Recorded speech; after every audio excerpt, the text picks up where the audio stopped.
Fewer than 10,000 children are diagnosed with cancer each year in the U.S., but one case at Seattle Children's is drawing the attention of researchers. This morning, we introduce you to the Seattle family who's navigating a heartbreaking diagnosis. Hi. Josie Carlson's parents thought it was a cold. Then came the fever. When they came in after testing Josie's blood, these two ER doctors looked like they had seen a ghost.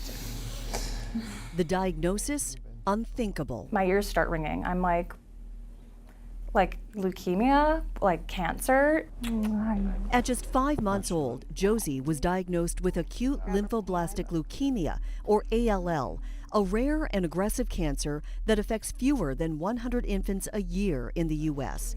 Then came the second blow. My second thought is she has an identical twin sister. Lucy, perfectly healthy on the outside, had it too. That was the crazy because you'd look at her and she showed no signs of anything. They've told us the odds of it happening were less than 1 in 10 million. Dr. Minyan Lo at Seattle Children's, a leader in childhood cancer care and research, knew this case was extraordinary. She's part of a team that developed a clinical trial to study this specific type of leukemia and invited the Carlson twins to join. Recently, some of our colleagues in Europe have added an innovative immunotherapy treatment to the backbone of chemotherapy for infants with KMT2A rearranged ALL with some really good success. Hi. After just a month in the hospital, Josie, once on the brink of death, is now in remission. So is Lucy. The new treatment seems to be working. Dr. Lowe told me she was shocked at how well the girls were doing. I believe, and I've asked the team, is this because the trial is doing what it's meant to do? Hey.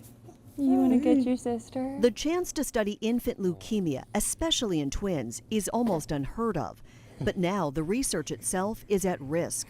Funding cuts to the National Institutes of Health could jeopardize pediatric cancer trials like this one. We're devastated by this. All of the progress we've made so far in curing childhood leukemia and other childhood cancers, it can be lost because we don't have the clinical trials or the funding to move the field forward.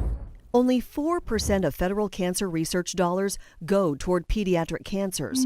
That's why the Carlsons aren't just fighting for their girls' lives, they're fighting for every child yet to be diagnosed. I feel like we're doing our best to make something good of this.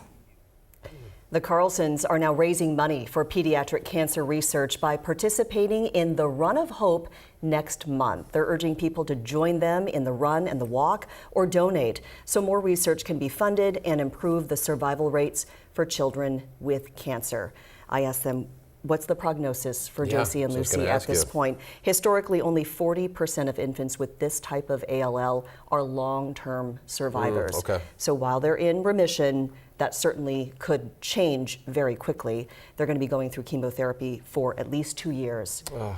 And it's such a rare and aggressive cancer, they don't really know what's going to happen tomorrow. Right. I mean, for parents who have to deal with this for one of their children, this is for all of their children when you think of it like that. It's just, I can't imagine the grief that she must have felt at first. Yeah, and they do have a 4-year-old at home too, so they're dealing with, you know, raising a 4-year-old at the same time they're trying to care for their twins. So it's been a really hard season for them. We can follow this for sure. Thanks, Mame.